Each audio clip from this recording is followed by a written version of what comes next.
Hello there, Sev here from Motorhome Dealer Group, and welcome to this video guide on the cab area of the first generation facelift model of Mercedes-Benz Sprinter van. This video is going to be a guide to help you understand where all the important controls are and how to find your way around, basically. This is not going to cover any troubleshooting or anything more in depth, so for those kind of things, please do refer to your instruction manuals or seek the help of a technical professional. Please bear in mind that the subject vehicle here may differ to your own vehicle. Of course, these vehicles were released with varying different levels of specification, and also over the course of many years, different aftermarket features may have been added or not. So please bear that in mind. Just take from this video what applies to your vehicle. There will be an accompanying under bonnet video guide as well to cover the engine area. But without any further ado, let's just get started. So starting off first of all on the driver's door card here, this particular vehicle has manual winding windows. The door release catch is just here. And this vehicle is fitted with integrated blinds. Of course, being a leisure vehicle, we have integrated screen blinds for the windscreen and side windows. Please be very gentle when operating things like this. They can be very fragile and break a little bit easier than you'd think, so just gently coerce them to where they need to be. Don't be too heavy-handed. Then we come to the side of the steering column just here on the dashboard area. We have the headlight angle adjustment just here, and also the rear fog light switch is just there as well. On the steering wheel, you can see we have horn buttons clearly marked on either side of the centre just there. On the centre of the stalk, very clearly visible, we have the hazard warning light switch that you just press down like so. And then we have the two stalks to either side. The right-hand stalk is the wiper stalk. We have the wash wipe as a push-in function. Down is the intermittent setting. And going up from off is a single sort of toggleable detent there. As you can see, that's your single wipe, and then pushing past that is fast wipe and then ultra super duper wipe. And then over here we have your light stalk. So we have, of course, indicators, and then we have the main vehicle lights. So we have off, side lights and headlights. Now to flash the main beam, we pull towards us and you can see the corresponding lamp just there, and then pushing away from us is going to toggle the main beam on or off. Nice and simple. Over to the centre of the dashboard area, we have the stereo just here. Of course, this isn't the standard unit. This has been swapped out for an aftermarket unit. And then we have the ventilation controls here with fan temperature, fan speed, fan position. And then over here, we have the heater boost switch. So because this is a diesel vehicle, this switch here is going to essentially ensure the engine is up to temperature and the interior gets up to temperature nice and quickly as well.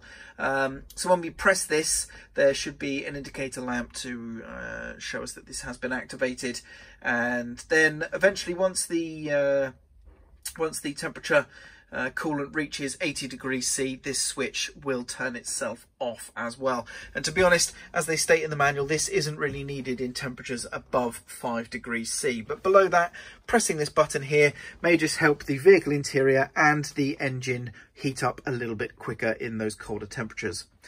Down here we have the stabilisation system disable or toggle just there. It says off. This is a system that you'd want to leave on for most driving conditions.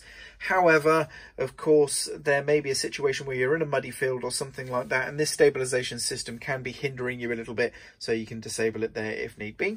This is a warning lamp that will illuminate should you have water in your fuel system. This is an aftermarket switch, that's not standard. Otherwise, we have 12-volt sockets, cubby holes and ashtrays and things. And then we also have a lockable glove box just over there. Above us is the dome light controls and, of course, sun visors, all pretty standard vehicle stuff at that point.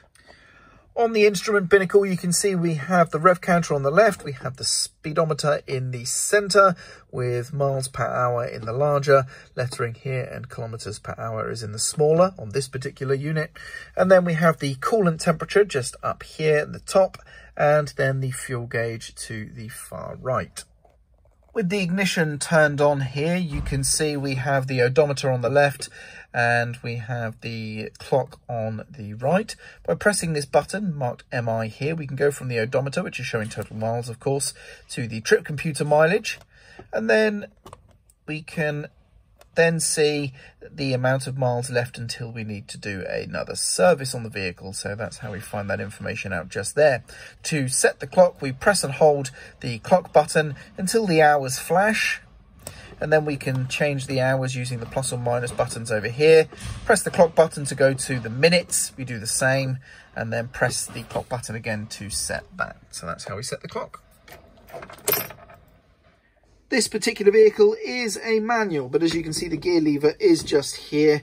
And on this particular vehicle, the H pattern is pretty straightforward. 5-speed manual. Reverse is a pull collar up. So I'm pulling the collar up there. And then it's down and to the left of second gear. And that is indicated, of course, on the top of the gear stick. There is also the, I think they call it the sprint shift, which is the sort of automatic style option. Those are a little bit rarer.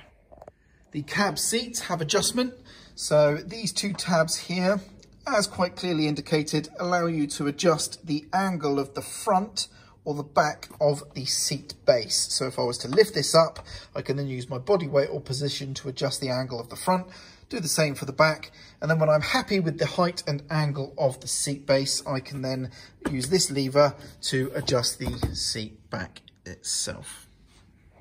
By removing the panel in the side of the driver's seat here, I gain access to some vehicle fuses with a handy little reference chart. In the passenger footwell, if I remove the carpet, we have the vehicle toolkit location. We just need to open up this here. So you can easily use a key. It's not tight, you just twist it to 90 degrees and you can see it pops out on a spring, and we can then remove this to gain access to the vehicle toolkit. Super simple. And then we can place this back in the footwell right where it needs to be, and then this just pushes in, twists back, and it's nice and locked again. And then we just replace the carpet and it's like nothing ever happened. In the bottom of the door cards for the vehicle, you can find on one side a set of warning triangles and things like that. And then on the other side, you can have a first aid kit. However, if you have one of these vehicles, they're rather old at this stage, of course. They're the first generation of vehicles, so the chances of these things still being there is rather slim. Otherwise, they then serve as very handy storage pockets. The bonnet release for the vehicle is in the passenger footwell, right where we were getting access to the vehicle toolkit. We have this lever just here to pull to gain access to the bonnet. And the fuel filler is behind the passenger door. You do need the passenger door open because it obstructs the flap here. So you just need to open the passenger door and then you have access to the diesel filler right there. And there we go. That about wraps up the video for today. But hopefully now, as a result, you understand where all the important things are in the cab area of your new leisure vehicle that is based on the Mercedes Sprinter first generation. Now, of course, like I say, there is an underbonnet video guide, so if you want to find your way around the engine area, then I suggest you check that video out. Otherwise, that's it from me today. Hopefully you found this video useful, and thank you very much for watching.